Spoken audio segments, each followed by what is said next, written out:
Welcome for sisters and brothers. I am so very excited for this guest, my dear friend.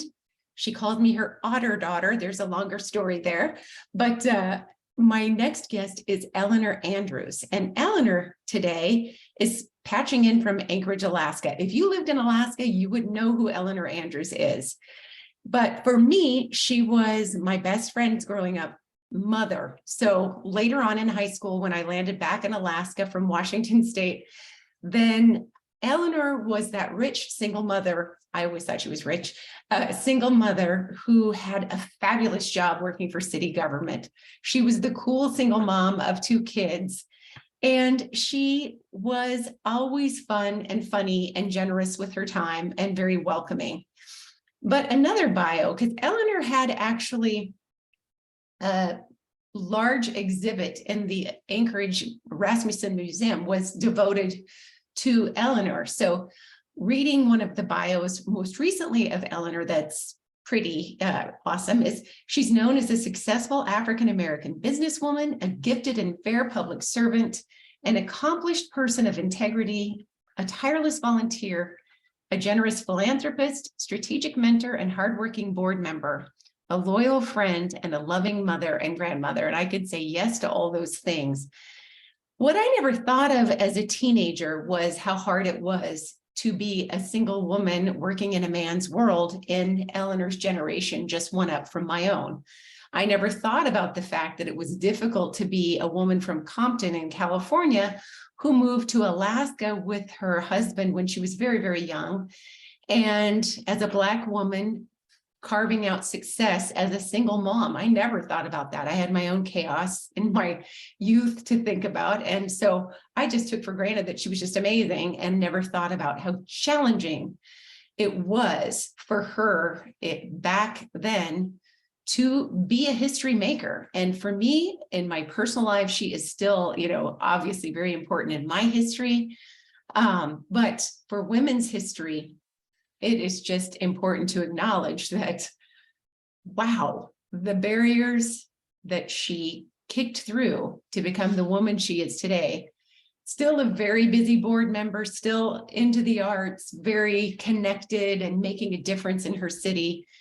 I'm just so honored that she would take the time and be with me today. And tech is not her friend, nor is it mine. So we'll see how smoothly it goes, but I just am so very grateful to have Eleanor today. I will be having Ginny Carney, Dr. Ginny Carney, Virginia Carney, from North Carolina as a final guest in Women's History Month in a couple of episodes. I will just, maybe next episode actually, I will just say that she is in very poor health, and if she's able to even answer questions right now, she may not be able to voice record. Her health is that tenuous, but that does not reduce anything about her impact on her world. And so I'm looking forward to having at least being able to be the voice of what a great impact Dr. Carney made as well and is making in her world. Thanks always for being here. Your shares, your emails to me. If you're not on my email list, hop on at lameredith.com. But your shares, your email, confirmation that the podcast is making a difference. Some of my friends have texted. I really appreciate it. And for those of you who want to join me on Patreon or buy me a coffee, much appreciated. But I value your time. I know you could be doing other things. So thanks for being here as ever. Tell a friend and keep the podcast moving. Thank you. This has given quite a buildup. Oh. May I introduce my dear friend, what I wish was my first mother, Eleanor Andrews, and an inspiration to me. And Eleanor, I already had mentioned that if a person lived in Alaska, they would know who you are. You've done many, many things, but I'm so honored that you would be my guest this week on Persistence U, and it is wonderful to see your beautiful face. So thanks for being here. Well, Liz, first of all, thanks for asking me. I don't know if other people know that I call you my otter daughter. I mentioned that. Okay. It wasn't intentional, but once I got that handle for you, I couldn't let it go. I love it. I absolutely love it. you're different, I'm different, you know. Yes, it all stemmed from a greeting card that was supposed to say, Other, your other mother, instead it said otter mother, so I became the otter daughter. right. So I'll love it. I'll take it. I'll take Okay, any kind of mothering I can get with you. all So right. that's Well, you're pretty easy. awesome. So when I was growing up, I mentioned that you were, always the cool mom, always the person to aspire to be, but I never thought about what it was like to be a single mom foraging your way in Alaska with 2 kids and rising to such levels of success. I was just full of my own thoughts as a child, as young people are, but also to be a single Black mother. Very amazing. I mean, you just absolutely had the odds sometimes seemed stacked against you, and I never saw any of that. All I ever saw was you accomplishing the next thing and the next thing. So, Hmm. I know that things didn't there was probably muddy middles, but I didn't see any of that. I just thought, of course, she's amazing. What was it? What is it like to go from California to Alaska and start your journey to be the mighty phoenix that you are? Well, the first thing that comes to mind is that I grew up in the LA area and it was always warm. Sometimes we went to the beach for Christmas. When Wow. I arrived in Fairbanks in March of 1965 with the family to stay, it was so cold.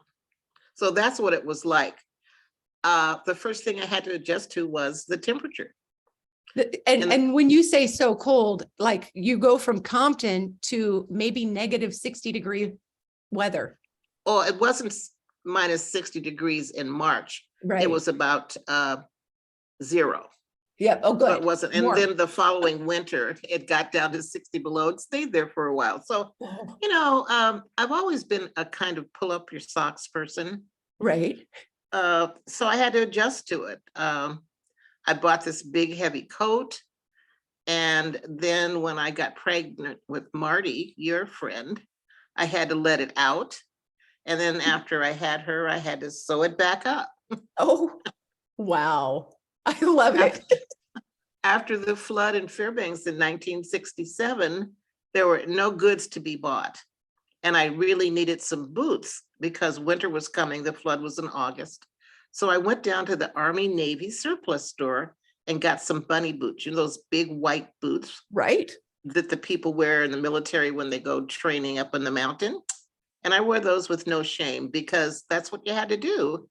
And so I don't ever remember myself saying, oh, woe is me. I'm a Black woman. I'm Right. single. I can't get a job. One lovely thing about being in Alaska in the 60s was that if you had any talent or willingness to work, you could get a job. And so I fell into jobs. One job after another. I never planned for them.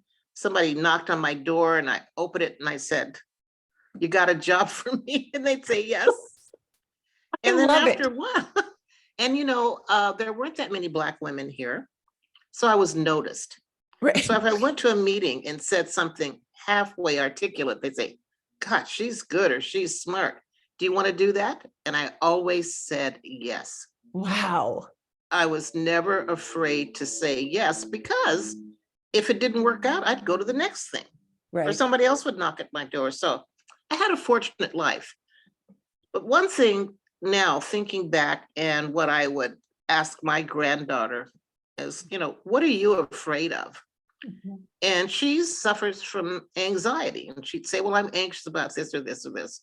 A lot of people do, but they can't handle the discomfort that it causes because Right. there are levels of anxiety. So the way she handles it is she just does everything like me.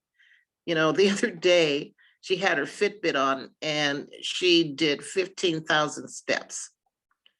And she was at home with her kids and her husband, watching basketball games, cleaning, washing, doing work on her charts. And so I understand that energy level. Right. But one thing she said to me a couple of months ago that was kind of amazing, like you, she didn't know what her grandmother did, what she was known for. I'm Mhm. called Bubby to her. So they had an exhibit at the Anchorage Museum on Blacks in Alaska. And I was one of the featured people for a couple of months. So I took the family there for her son's birthday, and she had an opportunity to look at the exhibit. And she came back and said, Bubby, I never realized you did all those things. I said, I know, because your interface was me being your cool grandmother. Yes, exactly. And, you know, I can't help it. I've always been cool. So I would say to young women, don't be afraid to say yes. Right. You know, one of my favorite sayings is, if something happens that's bad or that you didn't expect, you say, what are they going to do? Send me to Vietnam? Right. And that's a saying from my youth, because the scariest thing that could happen to you, man or woman, was to get sent to Vietnam. Right. So that's no longer a threat. You Right. have to kind of put it in perspective. It's a great country. I actually went there and I loved it. So that's not a Yes. good threat anymore. No, I went there too, but it was really hot and rainy, but But you're right. much more. The things we have to do is stop ourselves in our tracks and say, Yes. what are we really afraid of? What's the worst thing that could happen? And if we don't get stuck too long and get immobilized in the anxiety, then we can move forward. I like that. Right. Any anxiety, I think, is based on fear of what might happen, not Mhm. something that happened to you necessarily, because we all have things that happen to us, we get past it, but it's like all the scary things you think up in the middle of the night. Right. And if you can just let those go and get up in the morning, pull up your socks. You know, and I'm not saying that I didn't have trials and tribulations, to have Right. a hackneyed phrase. I mean, my kid's father was killed. Right. I lost a house during the divorce and things, but you just get over it. You Right. do the very next thing. Right. So, You make the next good choice. yeah, or And keep- bad choice. You'll recover from it.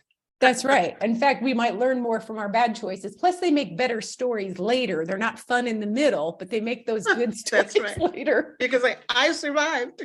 Right. That's exactly right. Yeah. What do you want your great grandchildren to not take for granted? Things that you have seen change over your lifetime that you don't want them to forget. Yeah, that's 3 generations. And I see them with all this stuff. Yes. They have every toy, but they play with them all the time. They never tear them up. So that's one thing I'm really happy about, that things have changed. They have a lot more material things, but they also use them well. And both of them, the boys, because the little girl's only 6 months old, she smiles all the time. But the boys are really smart about using what they have and using their brains. Good. I keep saying, oh, they're going to be an engineer, they're going to be an artist. And so they get the nurturance to try everything. They're Good. very energetic and loving. Mm-hmm. And then, there's this whole thing about boys, something snails and puppy dog tails. Boys are just that way. They're a little bit rough. They just are. But I Right. kind of love watching that. And they see their mother, their grandmother, and their great grandmother pulling up their socks every day and doing things, and then sitting down and playing with them and loving them. So they see strong woman, nurturing woman, Right. cool grandma, great grandma's mad. Right. They see Disciplinary. Right. the whole spectrum of emotion and support from the women in their family. And they're going to make great men because they're balanced.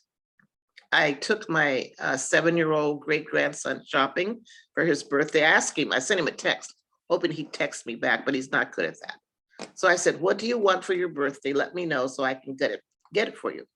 And he wrote me a letter and held the paper up, and his mother took a picture, and he says, I want to go shopping with you to the store and pick out what I want. I love it. Because he wanted to see everything that was there. Maybe he wouldn't name the right thing. So we Right. went shopping, and we spent about an hour, mostly in the Hot Wheels and monster truck section. And he kept going back and forth. And I said, you can have 1 big thing and 2 little things. And he kept bringing things up to me. I said, that's a medium thing. That's a Way medium to thing. make This is a little choices. thing. And so finally he said, why don't you wait right here in the aisle so I won't lose you? And I'll go looking and I'll come back. And I let him go. I said, what could he do? Walk all the way home from Diamond? Right. So we had a wonderful day. And then the next day he wrote me a letter and Oh. thanked me for taking him shopping. And he also drew a picture of the Hot Wheels thing that he bought. Oh, I love Yeah. that. Yeah. I love that. When you look over your career and journey, the contributions you've made to your world, but in Alaska specifically, what are you most proud of? I mean, you've done many I'm things. I'm most proud of making a difference in the women's lives who worked with me and for me in my company. Love it. You know, I'd say, don't be afraid. I'm going to take you to the land of Oz and get you some courage. Or I'd say, you want to be my manager, or do you want to work for these other men who have mistreated you and sexually harassed you at work? I don't know if I want to be the boss. I said, then you're going to be the victim. And I have two women that worked for me for 20 years that just excelled. They went back to school, they became the boss, and they were benevolent managers. So not only did I give them an opportunity, they supported the women who worked with them. Oh, I think that's fantastic. So you created a ripple effect Yes. that really impacted a lot of generations and lives. I think that's something that your great grandchildren, and you know, if I ever had grandchildren, would not necessarily think about, is that our workplaces used to be so different and predatory for women. They did. And I remember very clearly working at a hotel job.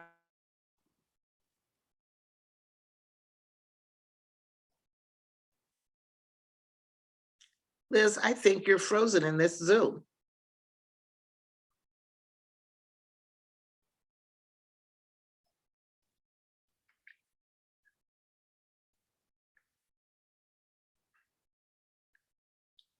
Liz, you're frozen on job.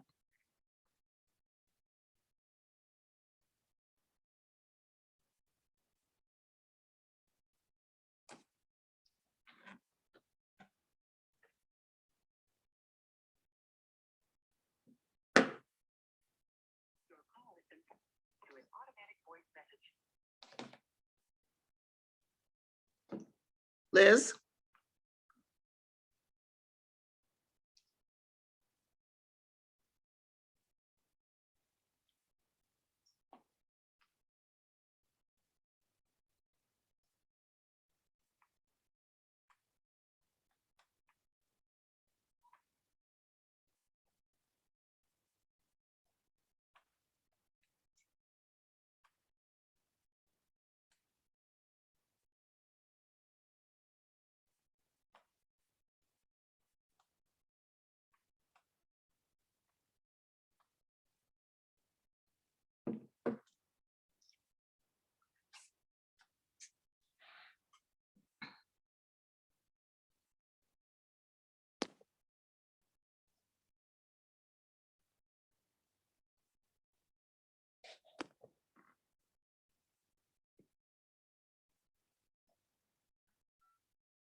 Hello? Yeah. We're just gonna go with it, and I will record a new ending for the audio. I loved how we ended. I mean, I almost loved how we ended, except for it abruptly ended. Okay, so that was good enough for you? I loved it. I love what you said about it. Yeah, you did such a beautiful job. Do you feel comfortable with it? Oh, sure. You know, I mean, I could talk for days. There's one other thing I was going to say that I was proud of. In my official positions with government, you know, human resources for the state and for the muni, I had an opportunity to provide justice. I love that. I had an opportunity to say, these are the rules of the law, and I will make sure that all of the people adhere to those to provide equity and justice. And that I'm really proud of that. I don't like you. I'm proud of you. Eleanor, could you say that first? Which role was it? Because I'm gonna say this at the end. In my role.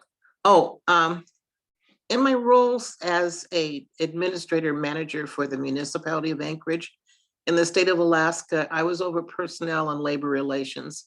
And the things I'm most proud of in those jobs is providing justice and equity for everyone in the workplace. Love it. Okay. I love it. Justice and equity. Fabulous. Oh, so good to see you. You as well. Okay, did your thing freeze up again earlier? I turned it off now. I just turned it off Oh, okay. because it literally did freeze. And I wanted to get back with you before you had to go to your next thing. Okay, I'm sorry that happened. You know, I do a couple of big Zooms a week, and it doesn't matter how big your system is or whatever. Sometimes it just happens. It's so annoying and it's happening more lately. So I have to figure out, is it my computer? Is it Zoom? Have I done something? But I love our interview and I love you, Pat. Well, thank you for asking me, sweetheart, and have a great day. You too. All right, bye-bye.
Please record your message.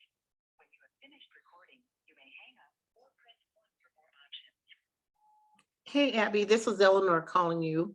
It's 10:30 on Monday morning, and I'm calling you with a real invitation for a seat at my table for Athena today. It starts at noon, but the program starts at noon, but you can get there anytime, 11:30 on. You don't need to get back to me to talk, but I hope you can show up.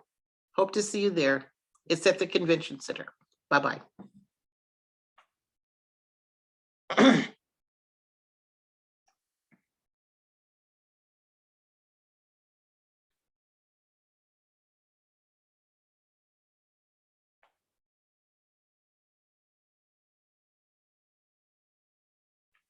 Hello, this is Sarah. Please leave a message and I will call you back as soon as possible. Thank you. Cannot be reached at the moment. Please leave a message after the tone. After you leave a message, you can modify it by pressing pound. Hi, Sarah. This is Eleanor calling. It is 10:40 on Monday. Today is Athena, and I bought a table for some people for public media and whatever, and a person is sick. And I didn't know if you feel like getting up and coming to something, but it should be great. And, it'll be a festive table. So give me a call if you can make it, or a text. I'm going to also call your home number. Bye-bye.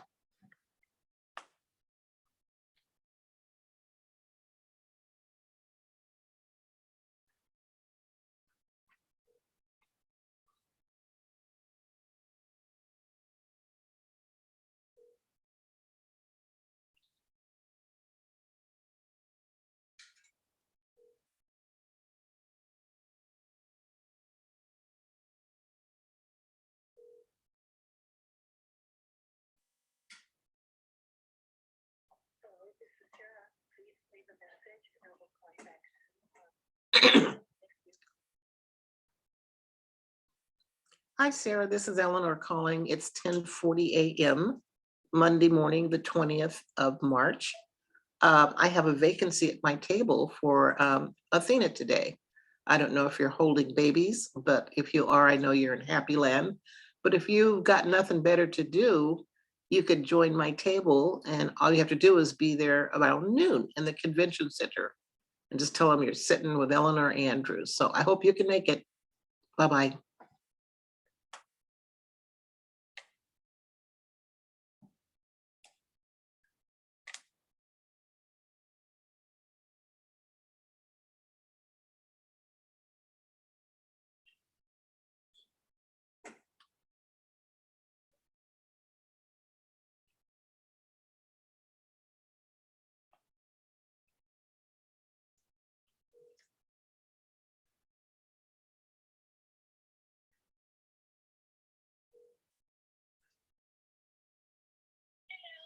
Hello, dear.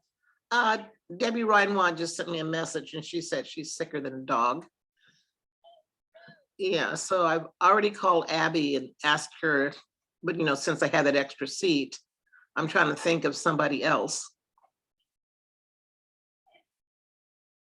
Judy, Brady? Oh, she already has her own seat. Yeah.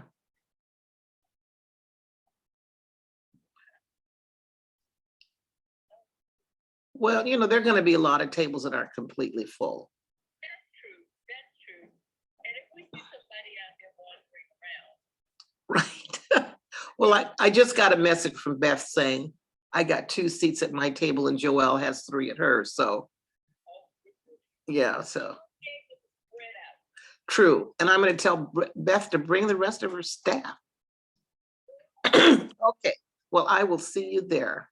And I'm sure ACLC has a table, but they might, have a couple of people that they can't bring. So I'll send a note to Kirk to tell them just in case. Super. Okay, babe. Okay, thank you. Bye-bye. Bye.